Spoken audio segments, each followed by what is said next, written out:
In this video, I'm going to do a setup and review on this Onwote 5 megapixel solar rechargeable camera.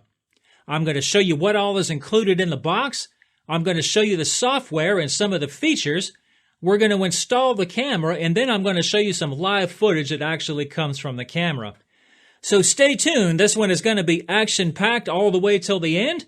And if you stay until the end, I'll share some of my thoughts and conclusions about the camera. So without further ado, let's dive right in. All right, so now here's the camera itself. It has motorized pan and tilt functionality, two-way audio, colored night vision, human AI detection, all kinds of cool stuff like that. So check out the description below. So let's just take a quick look in the box before we get to the install. Obviously, I was telling you about the pan and tilt. This is really cool. It goes all the way that far, and it's almost 360 degrees, so that's really cool. And that's controlled through the app, up and down, pretty far up. Looks like it'll look straight down just about right there, so pretty wide range of mobility right there. Now it's wireless with the 2.4 gigahertz network only, which I think is better for traveling through walls and stuff like that, and I'll talk more about that here shortly. Now it's charged with this solar panel, and the solar panel has a pretty decently long cable. Now you might be asking yourself, if you don't want to use the solar panel, can I just use a USB charger? Yes, you can.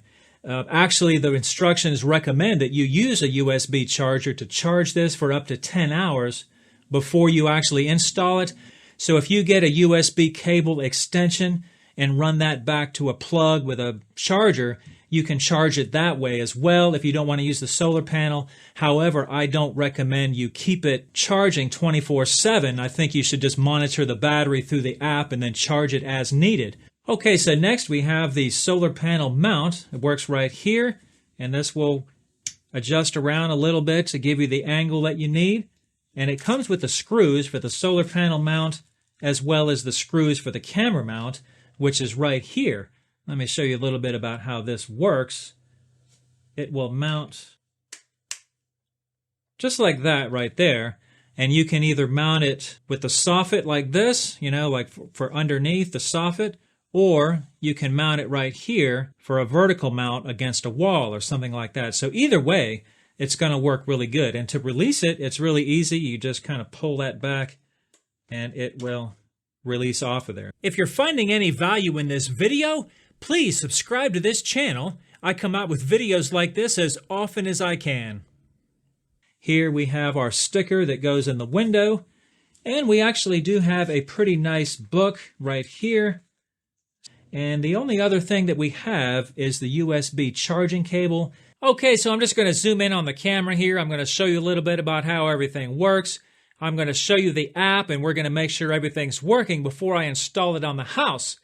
Now, the app is called Cloud Edge, and I'm not going to show you that part because it really is just straightforward. It walks you through everything. It's very easy. Just put in your email address, create an account. I think you got to put in your Wi-Fi password, all that stuff, but it prompts you for everything, so it's very easy to do that.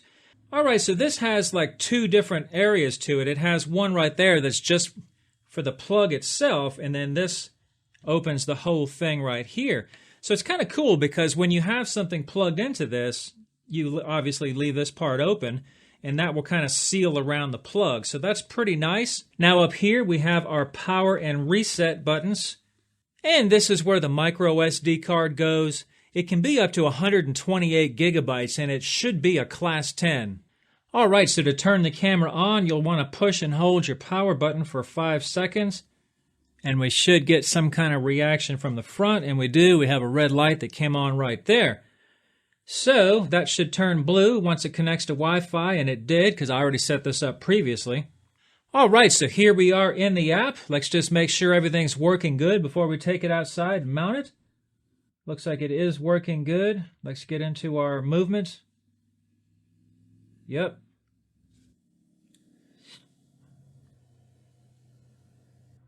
Looks like everything's working good. All right, so I'll show you a little bit more details on this here shortly. Let's take it outside and put it up. So the first thing I recommend doing is kind of scouting out the area where you think you want to put the camera. and then actually carry it there to see if it will work there. Well, it turned out that I wanted the camera in this corner, but it was just too far from the router, and I couldn't get a decent Wi-Fi signal, so I'm going to have to settle for this area right here. Now, I put this temporary block of wood right here for the solar panel because I really didn't want to put holes in my fascia, but I don't think I'm going to leave it out here. I just wanted you to see what it was going to look like so you can decide if you want it for yourself. Now, earlier I had to open up the soffit and put some wood under the soffit so that I had something to screw to. Since it was just plastic soffit material right now, now I've got some wood under here now, and I can screw the camera down to something more substantial, and I did the same thing to this. Now, if you've got gutters up here, you may have to loosen the gutter just a little bit in order to get this pulled back enough to drop the soffit down. So your situation may be different. So you just screw the bracket down first. All right, there we go. And the camera just slips in there like I showed you earlier, just like so. So I've separated the two halves of the base, and I'm just going to put the screws into this board here. And here's the other half of the base. I've just got it screwed into the back of the solar panel and then tighten it up with this nut. And then I'll reattach the two halves together. Now, I'm not going to leave this out here, but if you do, you can tidy up your wires with some wire ties. I've only just put this together so you can see what it looks like. So here's the final look with the solar panel. Just picture this on the fascias where it would normally go. And here's the final look with just the camera. I think it looks pretty good like that without the solar panel, but that's entirely up to you. So next we're going to be getting into some of the functionality of the app. I've got the app opened up right here, and this is how it initially opens. To get into the camera connection, all you have to do is click the little play button there in the middle, and it'll bring up your connection. Now, most of the functionality of the camera is here on the bottom half of the screen where it says Screenshot Intercom. That's your two-way audio, and we're going to be testing that here shortly. Record is a really cool one. If you see something interesting on your screen and you want to record it directly to your camera roll, that works really good. Motion detection, we're going to talk about that. PTZ is your pan and tilt. I'm going to show you that. And, of course, the light is your LED light. And then if you swipe left, we have 4 more options right here. A siren, that's really neat. So really cool functionality of the camera. So this camera can distinguish between all events, all motion events, and just human motion events. So that's a really handy thing to have, because what will happen is if you have it on all motion, it'll give you a lot of false alarms, like a dog running across the yard or a cat or leaves blowing or whatever. You don't want it to do that. You'll be getting alerts all day long, and it'll drive you nuts. So under this wheel icon here in the top right-hand corner, here's our alert notifications right here. You can turn that off altogether if you want to. Work indicator, that's your LED lights in the front. You can control that. Sound settings, this is a good one right here. This will control your microphone, your recording voice, and also the speaker volume. So those are really cool to have access to right there. Alarm management is a good one. Now, under this one is where you can kind of set up where you're going to want to have this detection threshold. We have motion detection, where you can shut that off altogether at the top. Detection sensitivity. Now, under power saving mode, performance mode, and custom mode, I have mine set to power saving mode. And if you click the 3 dots right here, it kind of shows a little description of each mode and what it does. And then under custom modes, you can set up many different things: day human detection, night human detection, sensitivity, the amount of recording time for each event. And if you want to set up an alarm, you can set that up for 2 minutes is the shortest one. So that's kind of good to have that right there, but I'm going to leave mine on power saving mode. And then here at the bottom, you have the audio warning and strobe light controls. Now, under battery management is where I was explaining earlier that you can kind of see the battery if you're not connected to your power supply, or if you are connected to your solar panel. It'll show at the top power supply mode, and it'll probably say charging or something like that if it's needing a charge. All right, so next I'm going to go ahead and show some live recordings of the camera, probably the moment we've all been waiting for. What does this thing look like? So yeah, that's what I'm going to show right now. I'll be doing some day recording, some night recording. I'll probably test the two-way audio. and see how that works and stuff like that. So right here on the bottom half of the screen, as you can see, we can hit record, and what that'll do is it will record coming from the camera, and it'll go right to your camera roll, at least it does on my phone. So we can kind of see, if we turn the phone sideways, we get a much better image of what's going on there. We can bring up our directional controls right there and scroll it right and left. Kind of gives a pretty good, let's go back to straight again. And you can go up and down. It'll look straight down, which is really cool. I like that. And another cool feature is it's not a real zoom, but you can pinch the screen and kind of try to zoom in on an area, right like that. And it's a digital zoom, but it is effective and it works. All right, so next let's test the two-way audio feature. I've got my wife outside and we're going to see if we can talk to each other. Okay, can you hear me now? Hear me now. The quick brown fox jumped over the lazy dog's back. Yes.